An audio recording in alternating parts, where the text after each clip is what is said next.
Herkese tekrardan merhabalar. Bu videomda sizlere Binance'in alım satım kuralından bahsetmek istiyorum. Trade Rules olarak geçiyor. Yani al sat kuralı. Bu işin mantığı şu arkadaşlar. Hani bana soruyorsunuz ya, minimum ne kadar bakiye yükleyerek işlem yapmalıyız borsaya. Bu şekilde bir sorular soruyorsunuz bana. Bunun cevabı da arkadaşlar tamamen buna bağlı. Mesela siz gittiniz 10 TL bir bakiye yüklediniz. Binance TR'den bu tarafa attınız. Şimdi 10 TL işlem yapabiliyor musunuz? Şimdi TR paritesine gelelim. Bakın ilk başta yavaştan yapalım. Home'a geldim ya da marketi fark etmiyor. Arama kısmına TR'ye yazdım. Şimdi arkadaşlar burada gördüğünüz tüm coinleri bakın Türk lirasıyla alabiliyorsunuz. Minimum ne kadar paranız lazım? Fark etmiyor. Hangisi olduğu hiç fark etmiyor arkadaşlar. Mesela XLM'ye girelim. Alakasız olsun. Geldik buraya. Burada minimum işlem yapabilmek için 10 dolardan fazla yani minimum 10 dolar diyelim ya da minimum 10 TL. Buradaki mantık birim fiyat arkadaşlar. Şimdi bakın bu siteyi nasıl bulabiliriz? Binance Trade Rules Tarda yazdık da neyse. Trade Rules. Şu şekilde yazdığınızda zaten alım satım kuralları olarak ilk sitede çıkıyor. Videonun açıklama kısmına da bırakmaya çalışırım. Oradan direkt ulaşabilirsiniz. Şimdi mantık bu arkadaşlar. Burada gördüğünüz gibi pariteler var. Şimdi BTC paritesinden bakıyoruz. BTC, Yoyo, Kutum falan vesaire. Hepsi var burada. Bakın emir büyüklüğü diyor. Bu emir büyüklüğü bizi ilgilendiren kısım. Gördüğünüz gibi hepsinde 0.3 tane 0 ve 1 rakamını görüyorsunuz. Yani işlem yapabilmek için bize ne kadar gerekiyormuş? Bak elimizde Bitcoin varsa geri gelelim market kısmına. BTC yazalım. BTC. BTC USDT'ye bakalım. Dolar bazında ne kadara denk geliyormuş? 0.0001 buydu değil mi? Yani minimum 5 dolara tekabül ediyormuş. Gördünüz mü? Yani Bitcoin fiyatı 51 bin küsür dolar olduğu için buna denk geliyor. Mesela bu şeye de düşse Bitcoin bir zamanları biliyorsunuz 10 bin dolarda. 10 bin dolardayken de 1 dolara denk geliyordu. Bu şekilde Bitcoin'le çok düşük miktarlarda daha düşük miktarlarda işlem yapabilirsiniz. Çünkü Bitcoin 10 bin dolarken de bu 0.0001 şeklindeydi. 51 bin dolar oldu ve yine kural aynı şekilde işliyor.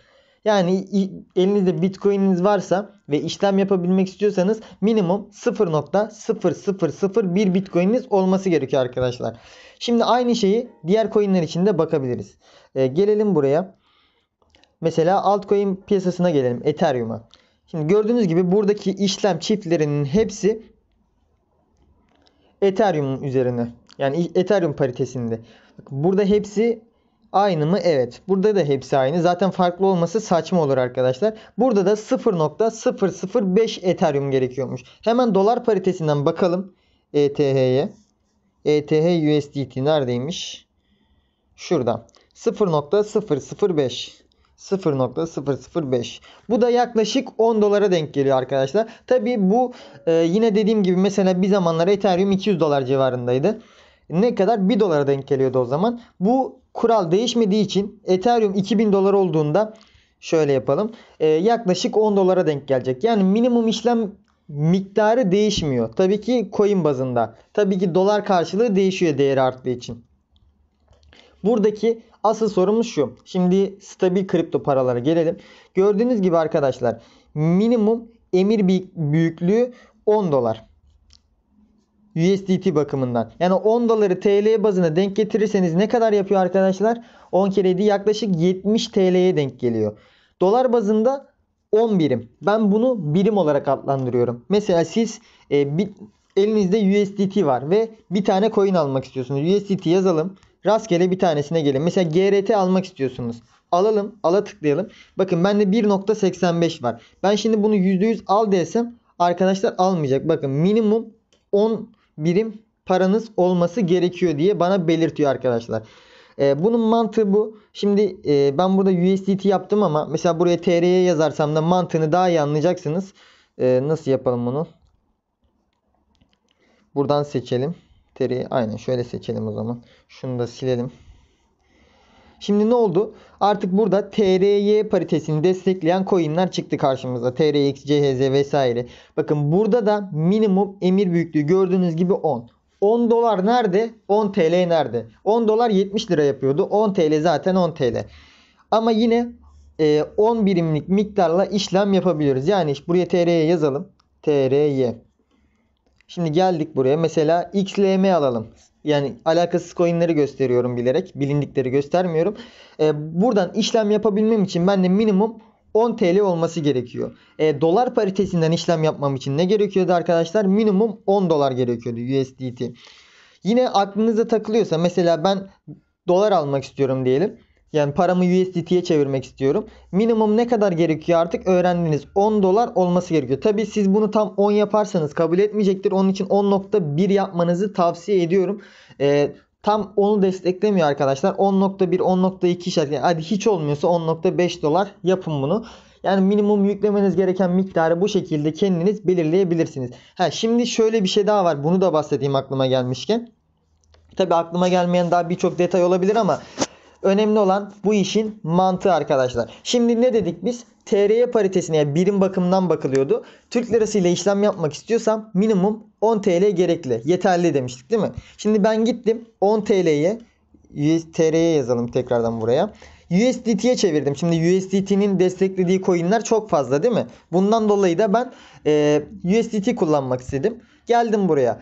Ne yaptım? 10 TL yazdım arkadaşlar. Burada TR cüzdanım değil mi? Aynen. 10 TL yazdım buraya. Yani 11 TL olsun hadi. 11 TL yazdım ve 2 dolarımı aldım. 2 USDT'mi aldım. Yaklaşık 2 USDT'ye denk geliyormuş. Aldım. Şimdi ben USDT ile herhangi bir işlem yapmaya kalkarsam elimde 2 USDT olacak.